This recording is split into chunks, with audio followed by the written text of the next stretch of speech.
టమాటా masala curry. ఇది చిన్న టమాటాలతో చేయాలి. మసాలాకు కావాల్సింది కొన్ని పల్లీలు వేయించుకోవాలి, కొంచెం కొబ్బరి, ఎండు కొబ్బరి, ధనియాలు, జీలకర్ర, దాల్చిని, షాజీరా, లవంగ్, ఇలాచి, ఆకు, పువ్వు, ఓల్ గరం మసాలా అవన్నీ కొన్ని వేసి, ధనియాలు వేసి, ఇవి కూడా కొన్ని నువ్వులు కూడా ఉన్నాయి దీంట్లో, వేయించుకొని తీసాను, చల్లార్చి మిక్సీ చేసుకోవాలి. ఇప్పుడు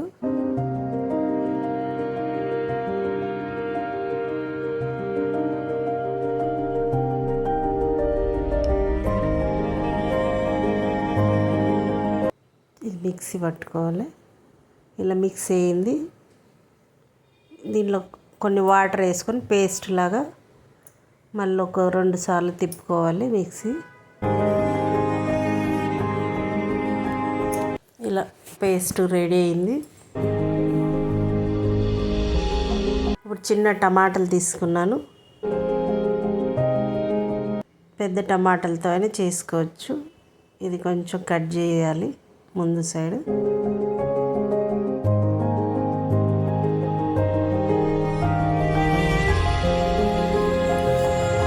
ఇలా కట్ చేసిన వాటిని ఒక స్పూన్తో ఇలా హోల్స్ లాగా పెట్టుకోవాలి. టమాటా గ్రేవీ లోపలికి వెళ్ళాలి కాబట్టి అలా అన్నిటికీ ఇలా చేసి ఉంచండి. కడాయి పెట్టుకున్నాను, స్టవ్ పైన ఆయిల్ వేసుకుంటున్నా.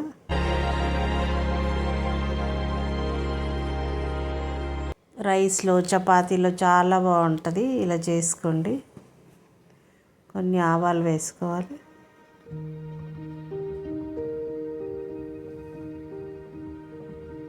కొంచెం జీలకర్ర. ఇక్కడ నేను వాడేది ఆవ నూనె. 2 ఎండుమిరపకాయలు, సన్నగా తరిగిన ఉల్లిపాయ ఒకటి పెద్ద సైజుది, చాలా సన్నగా తరుగుకోవాలి.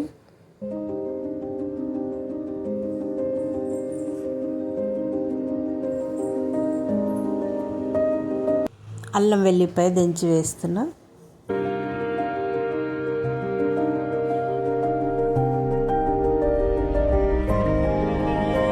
కరివేపాకు వేసుకోవాలి.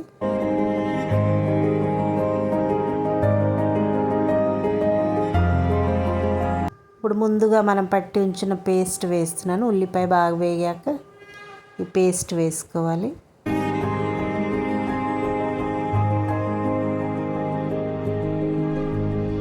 ఇలా గ్రేవీతో చేసుకొని చూడండి, చాలా బాగుంటుంది కర్రీ. ఇప్పుడు కొన్ని మిక్సీ కడిగి వాటర్ వేస్తున్నా. మసాలా అంతా బాగా వేగింది. కొంచెం పసుపు, 1 స్పూన్ కారం, ఉప్పు వేసి కలిపేసుకోవాలి.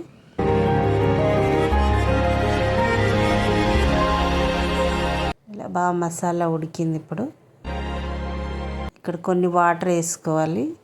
ఇంకా కొన్ని వాటర్ వేసుకొని ఇది కొంచెం కలిపేసుకోవాలి. గ్రేవీ ఇక్కడ చూసి వేసుకోండి మీరు, వాటర్ ఎంత కావాలో. ఈ టమాటాలు వేసేసుకోవాలి.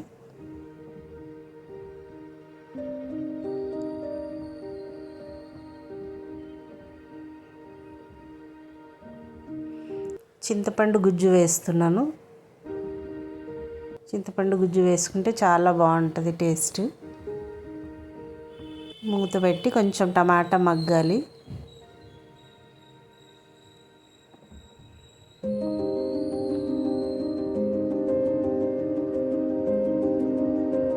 ఇలా టమాటా మగ్గుతుంది. కొంచెం కలుపుతూ ఉంటే 2 సైడ్లు కొత్తిమీర వేసుకొని స్టవ్ ఆపేసుకోవాలి. రెడీ అయిపోయింది కర్రీ. దింపేసుకున్నాను. ఒక బౌల్లో వేసి చూపిస్తున్నాను. చాలా బాగుంటుంది. వీడియో కనుక నచ్చితే లైక్, షేర్, సబ్స్క్రైబ్ చేయండి. మా పాత వీడియోలు ఉన్నాయి చూడండి. Thank you.